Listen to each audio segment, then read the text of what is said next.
jam ini. Ya, pakai jam apa? Jam goreng santri. Kamu udah susah dah. Oh, wassalamualaikum. Ya Rabbi bil Mustafa Balil maqasidana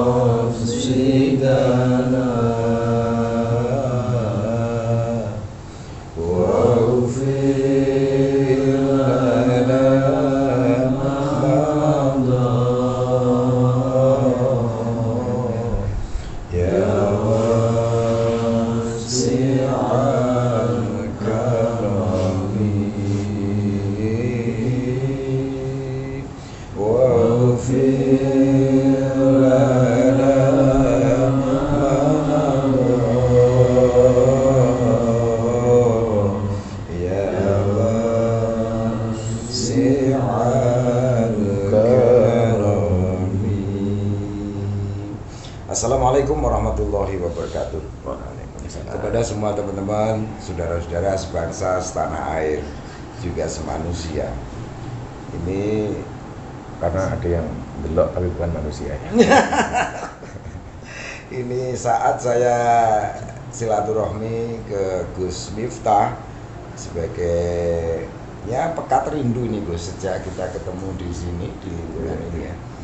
Puluhan tahun ini. Dan ketemu paling di acara ya simpangan. Saya bersyukur ini dalam kesehatan dan ya, punya pesantren apa Gus? Ora Aji dan santrinya sahatannya tadi 100 orang dengan beragam 200 malah muda berarti. Yang di sini 200. Beragam ya? Beragam suku bangsa. Beragam asal. Terus beragam profesi. Iya. Bahkan saya ada satu santri itu mantan napi karena dipenjara gara-gara mutilasi. Jadi istrinya selingkuh,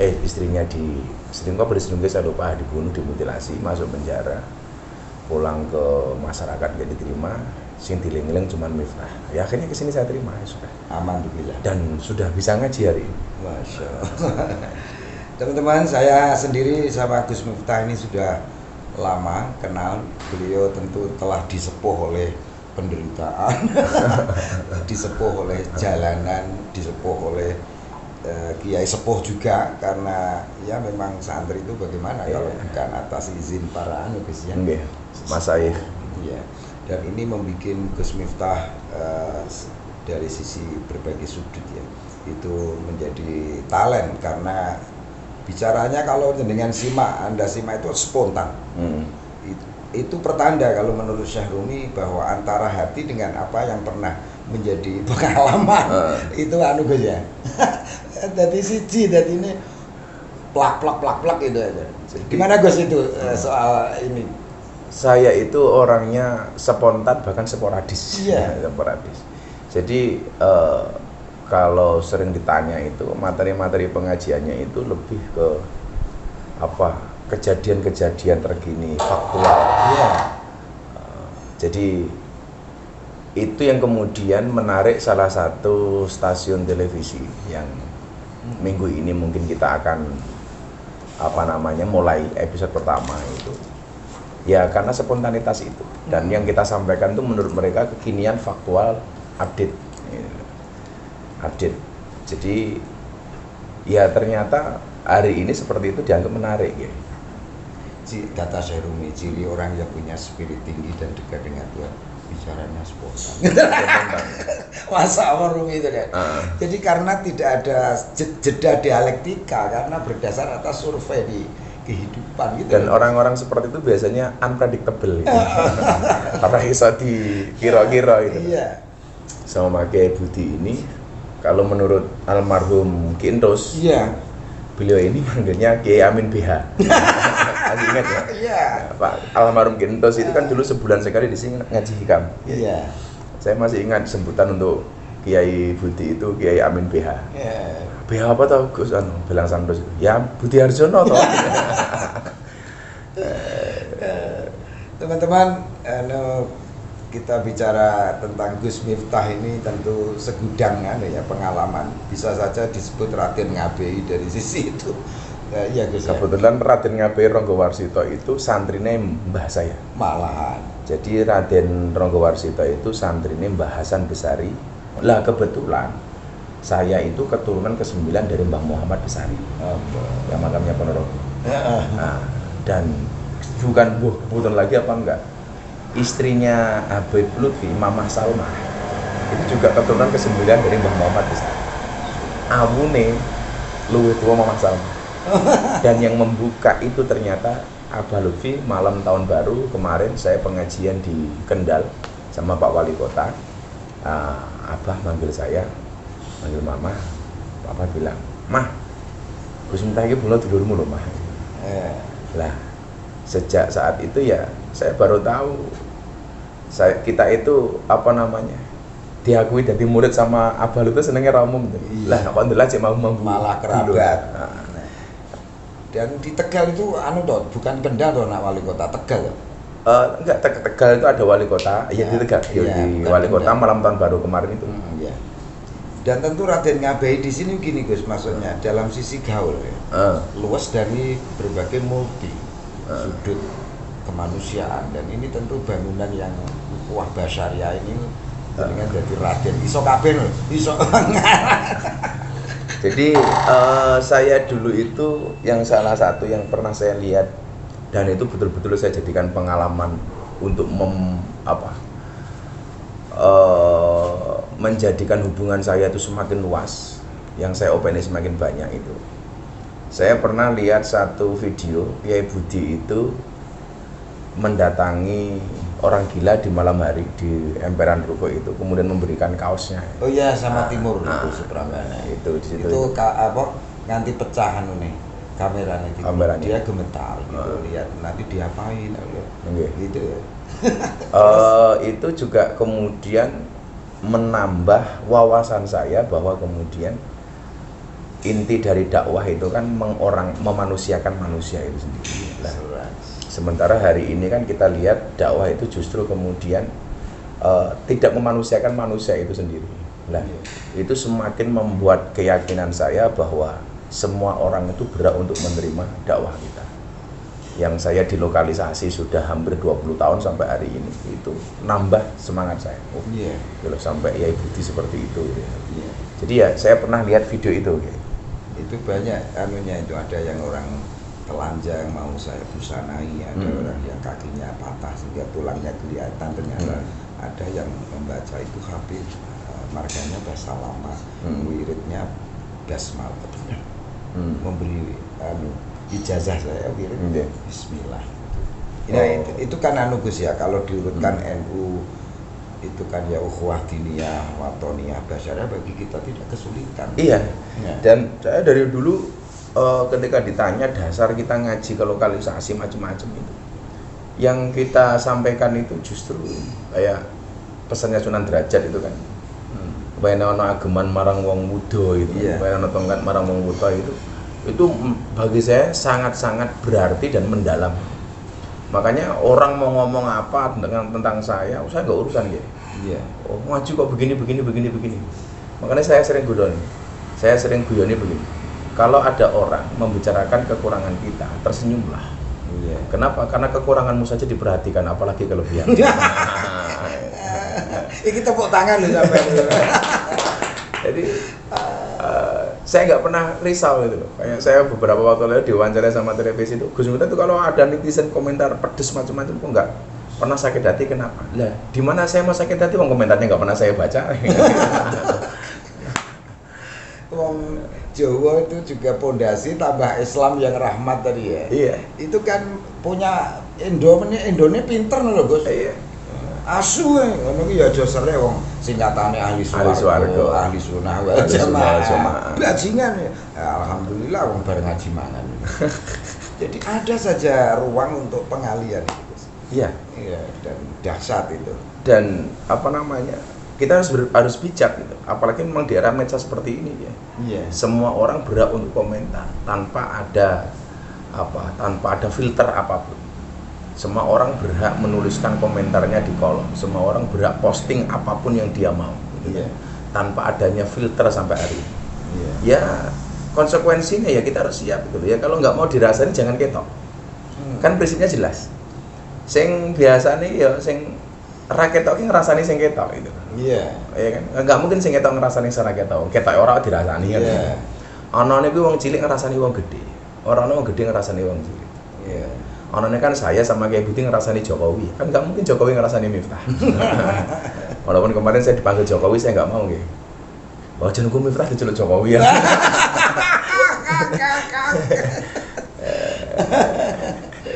Wah, ini sing gawe anu arek-arek itu kangen ini, Gus. Ya. Tadi ada orang perempuan agamanya Hindu suaminya, tapi mau nyetelnya jenengan, kan istrinya mualaf. Ya, saya nasihati malah jenengan yang selesai tadi sudah pulang. Jadi banyak kemudian yang datang ke sini dan tertarik masuk Islam. Itu rata-rata jawaban mereka ya bahwa kami melihat Islam yang diajarkan Gus Miftah itu menyenangkan. Kayak sebulan setelah saya mengislamkan Deddy Corbuzier itu ada tamu dari Canberra namanya Antonio Sukodori, jauh-jauh datang dari Canberra. Ketika saya tanya what do you want, dia bilang I will to be a Muslim, saya pengen jadi orang Islam. Saya tanya why, kenapa Anda pengen jadi orang Islam? Jawabannya sederhana, karena saya melihat your Islam is enjoy, relax and happy. Itu saja. Yes. Wah, begitu saya syahadatkan, makanya sudah sih pulang lagi ke Australia. kan gila itu. Saya juga pernah dapat tamu satu keluarga dari Jerman namanya Mbak Vivi. Itu orang tuanya dulu Indonesia, dia udah dari kecil di Jerman, dari warga negara Jerman. Dia tinggal di Hamburg. Sama, dia dulu ateis, nggak percaya dengan Tuhan, dia nggak beragama sama sekali. Dan ternyata ketika melihat keislaman kita yang ramah dan menyenangkan itu, memutuskan dia untuk menjadi mu'alaf. Akhirnya dia terbang dari Hamburg ke di sini, seminggu di Indonesia dia kembali ke sana. Dan ketika saya tanya, how do you feel, saya bilang, saya sangat-sangat happy hari ini ketika mengenal agama ini. Makanya saya dulu pernah bilang gini sama Deddy. Deddy itu kan mau masuk Islam melalui saya, pernah saya tolakin. Jadi kalau ada banyak ustadz tuh ngajak dia masuk Islam, saya kan nggak pernah ngajak dia masuk Islam. Karena diskusi kita diskusi kebangsaan, kemanusiaan dan lain sebagainya. Sampai satu malam dia telepon saya, bro, I will to be Muslim. Saya pengen jadi orang Islam. Saya bilang, saya guyon, nggak usah. Loh, kenapa? Saya masuk jadi Islam kok nggak boleh. Jadi orang Islam itu berat Ferguson. Cukup aku saja, kamu nggak akan kuat. Akhirnya dia ngeyel. Saya bilang, yaudah kalau kamu mau masuk Islam silakan cari ustadz lain saja. Di Jakarta saya punya banyak teman, kamu gak usah ke sini. Dia bilang apa? Kalau saya harus masuk Islam, harus melalui kamu. Nah saya tanya, why? Kan you pernah bilang sama ayah, apa? Besok kalau Deddy masuk Islam, itu wajah Islamnya seperti apa? Tergantung pintu masuknya. Kalau pintu masuknya ini keras, maka Islamnya akan penuh dengan kekerasan. Kalau pintu masuknya ini suka marah, ya Islamnya penuh dengan kemarahan. Tapi kalau pintu masuknya ini ramah, maka Islammu akan menjadi Islam yang ramah dan menyenangkan. Dan dia bilang, kalau saya harus masuk Islam melalui pintu yang ramah, this is you, not others. Ini kamu, bukan yang lain, dia bilang. Saya tanya, kenapa kamu bilang Islamku ramah? Bilang, jadi kamu itu kan enak, ngaji di kampus diterima, di masyarakat diterima, lokalisasi diterima, di klub malam diterima. Kan enak kalau masuk Islam sama kamu, bisa masuk ke lokalisasi. Karena sudut pandang jenengan kan cinta ya. Di barat juga cinta, dan di mana-mana orang sekarang merindukan pola keberagamaan with love. Dan itu loh Gus yang menjadi power. Jadi cinta sebagai puncak agama kan juga. Imam Ghazali bilang puncak agama ya cinta. Karena cinta saya ini makan dulu sambil denger adzan ya. Break sebentar.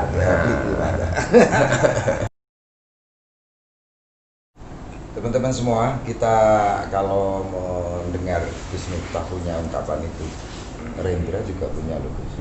Terhadap penjahat yang paling laknat pun pandanglah dari jendela hati yang bersih, katanya. Dan ini Syahrumi mengajarkan bahwa Tuhan di bumi kan bertempat di setiap hati, berbaginya itu.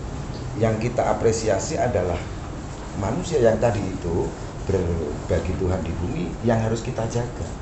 Jadi rumah Tuhan itu di bumi, di hati manusia. apapun anunya gitu loh Gus ya. Jadi bagaimana ini tindakan penjenengan mungkin satu Makanya, sudut dibaca itu. Jadi ketika saya ditanya itu dulu yang Gus Miftah lakukan di lokalisasi itu apa? Saya itu copet. Cuman beda saya dengan copet terminal itu satu. Menurut saya copet terminal itu kurang cerdas. Kurang cerdasnya gimana? Copet itu nggak cerdas karena yang dicopet hanya dompetnya. Ketahuan ya digebukin dasi gitu. Nah saya itu di lokalisasi di klub malam itu yang saya copet hatinya. Kalau hatinya sudah tercopet, jangankan dompet, yang lain juga dikasih. Dan gini Gus, memang Gusmi telah tiada, tapi nyanyian hatinya bernyanyi Pak. Iya. Maka saya sebenarnya sempat protes ya, ada tulisan di Jawa Pos waktu itu. Gus Miftah, Gusmi masa dulu, Gus Miftah masa kini. Saya bilang, apa yang dilakukan Gusmi itu karomah beliau sebagai seorang wali. Karena Gusmi itu kan tidak dakwah bil mawaid, tetapi bil hikmah. Dan itu nggak bisa dicontoh. Nggak bisa dicontoh. Yang bisa melakukan itu hanya Gusmi dengan segala kelebihan Gusmi, dengan karomah Gusmi. Nah, sementara yang saya lakukan ini walaupun nyontoh-nyontoh ilmu Gusmi, gitu, mengikuti jejak Gusmi, tapi apa yang saya lakukan ini bisa dicontoh oleh semua orang. Ya karena ya kalau istilahnya ya kalau Gusmi itu hasbi, kalau saya hanya kasbi lah gitu kan. Angger kuat aja gitu. Jadi semua orang punya potensi yang sama untuk melakukan seperti yang saya lakukan. Jadi kalau kemudian ada bahasa Gusmi masa lalu, Gus Miftah masa kini, saya agak keberatan karena Gusmi itu one and only. Satu-satunya lah. Pokoknya beliau itu satu-satunya karena beliau nggak perlu ngomong, nggak perlu ngendikan. Beliau orang tertarik dengan karakter Gusmi. Nah, sementara yang saya lakukan itu bil mawaid sesuai kemampuan saya. Yang ini lebih bisa kemudian dicontoh oleh banyak orang. Maka sekian banyak skripsi, tesis, dan disertasi yang nulis tentang saya. Sampai kemudian ada perguruan tinggi dari Jepang itu kontak saya, mau memberikan gelar honoris causa, doktor honoris causa. Jadi dokter honoris kaos. Dokter honoris causa, dokter honoris kaos itu. Nah, mereka menganggap ini apa yang Yui lakukan itu menurut kami ya tangible, terukur, empirik, gitu, nyata lah gitu. Bisa dicontoh itu. Kita berharap ketika kemudian ini ada penghargaan secara akademik, orang bisa mencontoh apa yang Yui lakukan. Tabiran saya ngeten ya, orang-orang luar negeri nggak kenal agama menghargai apa yang saya lakukan. Di Indonesia adanya ya cuman nyangkem toh. Apalagi netizen plus 62, maha benar netizen dengan segala cangkemannya. Memang yang dibawa dalil itu kencono, tapi karena dia meremehkan, menghina kemanusiaan, maka itu cocok. Jadi kalau wong dalil kok dialat kaya ngono berarti cocok. Ya, cocok kencono. Dan gini Gus, ada cerita Gusmi itu kan trek-trekan ngombe ya. Setelah orang yang tandingnya teler, Gusmi enggak. Ini bertanya, Gus, minuman itu kan haram ya. Panjenengan kok minum? Sini, aku enggak minum. Lihatnya. Lihat. Dan yang kedua, dia bilang tidak haram gitu kalau minuman haram enggak. Kalau kamu punya uang ya pokoknya dipakai untuk kamu aja belanja beras. Itu kan hikmah. Iya, dan saya tidak bisa melakukan seperti Gusmi. Karena saya nggak punya kemampuan kayak Gusmi, nggak punya karomah kayak Gusmi, maka saya nggak minum. Saya nggak minum. Jangankan kan kayak tahu, jangankan kok minum, ngerokok pun saya tidak. Ngerokok pun saya tidak. Saya ngopi pun belum lama, baru haji 2017. Itu saya kemudian ngopi. Ya karena saya menyadari dengan segala kekurangan saya. Wong dulu pas saya nikah sama istri saya ditanya kelebihanmu apa, kekuranganmu apa, saya jawab kelebihan saya cuma satu dan kekurangan saya juga hanya satu. Kelebihan saya banyak kekurangan dan kekurangan saya nggak punya kelebihan gitu. Jadi maka saya keberatan gitu. Kalau kita mencontoh uswahnya Gusmi ya, tapi bahwa metodologi dan kaifiahnya Gusmi itu tidak bisa dilakukan oleh semua orang. Saya pun nggak akan mampu. Orang wani gitu. Lah aku ki sapa gitu loh. Dan yang saya lakukan itu lebih empirik ya kemanungsan gitu. Bahwa kemudian saya datang dengan mawaid yang kemudian diajarkan oleh Rasulullah, yang saya sampaikan dengan bahasa seringan mungkin. Makanya ada pertanyaan begini, Gus Miftah lah ngaji kok digawe enteng, digawe nyenengke dan lain sebagainya, itu pertimbangannya apa? Saya jawab begini, Kiai. Orang yang masuk dunia malam, dunia hiburan itu orang senang apa orang susah? Jawabannya pasti orang susah. Kenapa dia datang ke tempat hiburan? Karena nyari senang. Nyari senang. Karena susah nyari senang. Pertanyaan saya, kenapa mereka mencari senang di tempat hiburan? Karena mereka tidak pernah mendapatkan kesenangan di tempat pengajian. Nah, karena ngaji nih kira nyeneng ya akhirnya gue seneng ya ning kafe gitu loh. Boleh. Makanya ngaji itu konsepnya seperti saya sama Kiai Budi itu tidak hanya edukasi, tapi juga harus tidak hanya edukatif, tapi tetap harus rekreatif.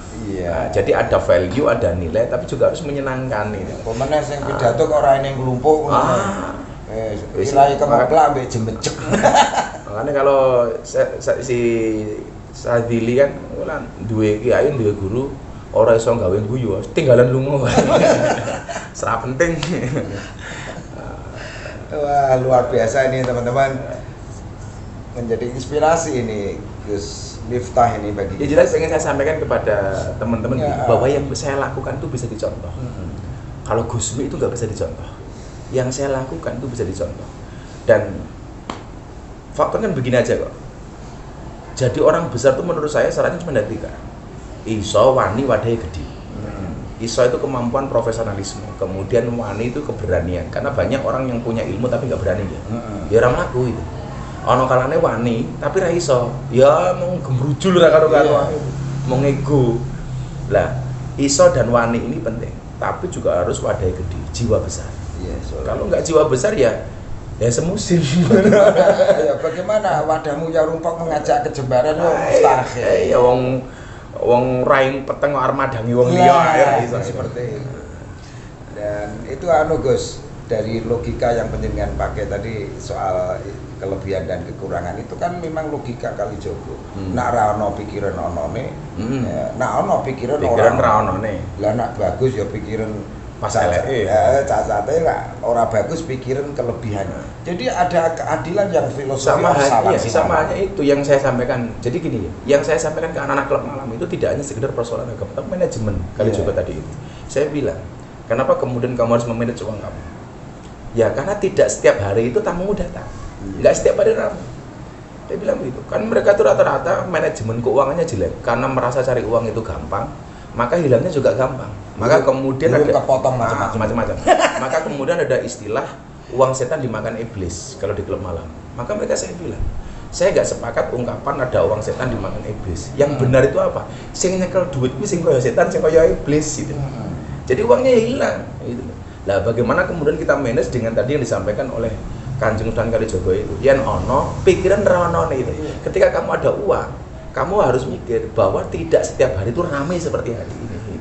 Dan ketika kamu merasa hari ini nggak ada uang, kamu harus optimis bahwa besok akan ada. Nah, ternyata bahasa-bahasa seperti itu diterima sama anak-anak kafe itu. Padahal dasar saya sederhana, khatibun nas bi qadri uqulihim. Itu saja sebenarnya itu. Mau nggak sing tahu ilmu niki banyak nih. Oh, ngaji ngono kudu ngene. Tapi sing wani lah neng kafe itu bahaya, rawani. Bisa mlebu rawani metu barang memang. Padahal nek tasawuf ki ya donge mlebu ning metu. Apa ayo? Ya kayak ada orang mengatakan itu apa? Saya keluar dari NU. Lah mlebu rong tahu kok metu. Logika iki mlebu dhisik baru metu. Kalau orang mlebu wis metu ya jenenge jakulasi dini. Ora tanding. Kepikiran teman-teman. Sekilas ini, besok lagi ya Gus ya. Saya bahagia ini. Saya bahagia kerawan Kiai Budi ini senior. Jadi kenapa saya bahasanya senior? Orang ngomong tua ya ra pantes. Nek soal koyo ngono aku sing junior. Ya Allah, inilah indahnya hasanah keilmuan di Nahdlatul Ulama. Semuanya disampaikan dengan riang dan gembira, tidak sepaneng. Dan semua Nabi Rasul dalam kaitan ini sumeh ajar saya dan gurau. Dan di Nahdlatul Ulama itu kemudian bagaimana setiap senior itu ya guru kita, masai-masai yang memang selain keilmuan juga umurnya yang harus kita hormati. Maka saya selalu mengatakan kepada santri-santri saya, tolong jangan banding-bandingkan ustaz, jangan banding-bandingkan kiai, jangan banding-bandingkan habaib. Kenapa kamu nggak boleh membandingkan? Lah kowe iki sapa kok banding-banding iki? Dudu kiai kok banding-bandingnya kiai itu. Karena kecenderungan sekarang gini kiai. Orang yang ngefan, yang suka itu kadang-kadang ketika senang dengan si A itu menjelekkan si B, dan seterusnya. Nah ini saya selalu sampaikan kepada seluruh jamaah, kamu boleh senang sama saya, tapi nggak boleh untuk menjelekkan siapa. Dan itu bertentangan dengan cinta, karena cinta itu ramuan dan masing-masing orang punya fadilah. Bagaimana kalau itu disatukan dalam adonan? Makanya saya selalu mengatakan, Gus Miftah, cinta itu apa sih? Cinta itu seperti air kencing di dalam kolam renang. Maksudnya apa? Wujudnya tidak nampak, tapi hakikatnya bisa dirasakan. mulai. Angel wes. Angel temen tuturan. Teman-teman, ini himbauan dari Gus Miftah lah. Saya ini kan sebulan ini buka channel Kiai Budi Channel. Channelnya namanya Kiai Budi Channel. Kiai Budi Channel. Monggo Gus. Kawan-kawan, jangan lupa tonton terus channel Kiai Budi Channel di YouTube. Jangan lupa like, comment, subscribe, dan share serta bunyikan loncengnya. Insya Allah ini dakwah bil medsos, karena dakwah itu berkembang dari bil lisan, bil kolam, bisa kofah dengan budaya zaman modern, dan sekarang adalah bil medsos. Nah, maka salah satu tontonan yang wajib ditonton oleh kawan-kawan Ahlussunnah wal Jamaah adalah Kiai Budi Channel. Wah, ini nak orang cedak banget rawani ngomong. Rawani. Angel. Terima kasih Gus ya. Sebaliknya teman-teman, untuk mengetahui mozaik cinta di Nusantara ini, klik saja ini Gus Miftah. Apa Gus? Gus Miftah Official. Gus Miftah Official. Gus Miftah Official. Saya yakin senior beliau, tapi subscribernya mesti banyak saya. Angel. Karena Indonesia Gus itu menjadi orang yang bangsa yang Bhinneka Tunggal Ika, this of love. Ini guys. Terus bahwa di tengah-tengah kalimat Indonesia itu ketika dipotong ada kalimat one. Nah, satu. One heart. Ya, teman-teman juga ini Gus, terakhir ini. Ruang-ruang negeri belajar rukun masyarakatnya bukan ke negara, tapi ke NU dalam kaitan 3 ukhuwah. Nah itu kita lakukan terus ya. Semoga kita kemana-mana. Amin. Terima kasih Kiai rawuhnya. Sami-sami. Semakan ini Gus ya lal waton ini. Dan ini salam tari supi Gus. I love you. Ini kalau penari supi gini, tekuk semua Gus. Tekuk semua atas. Gini. Iya, waru itu loh Gus. Waru ya. Ini dia mesti tentang semuanya. Amit. Ini gadok ini. Gini. Les sempurna ini. Kenapa Kiai Budi begitu fasih dengan waru ya? Karena biasa main remi. I love you. Sekian. Wallahu muwaffiq ila aqwamit thoriq. Assalamualaikum warahmatullahi wabarakatuh. Waalaikumsalam.